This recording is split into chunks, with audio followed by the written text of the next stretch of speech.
So, what's the hype about telehealth?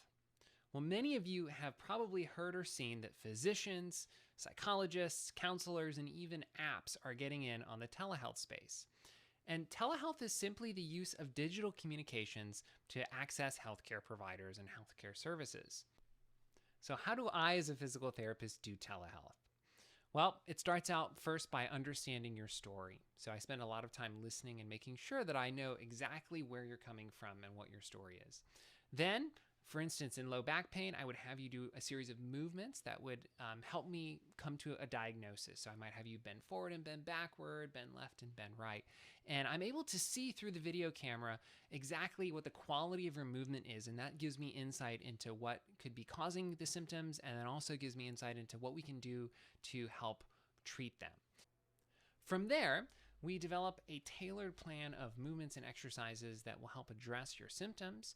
And you have access to the video recordings of all of our sessions so that you can go back and reference them. You never have to wonder, oh, am I doing it right? Or, oh, I don't know. I didn't quite catch that during our session. You always have access to the recordings of our sessions if you'd like that.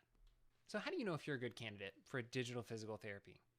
Well, if you have issues that keep you from engaging in the meaningful activities of life, like sitting through a long day at work, picking up your child when you get home, or engaging in exercise like running or biking, then you could be a great candidate for digital PT. What I would encourage you to do is schedule a free consultation. You have nothing to lose. You get 15 minutes of my time where we can talk about your issue. I can learn a little bit about your story and make sure that you would be a good fit to work with me. So is this really the wave of the future? Yes, it is. I teach my PT students here at Duke how to successfully navigate a digital practice environment because patients are demanding it.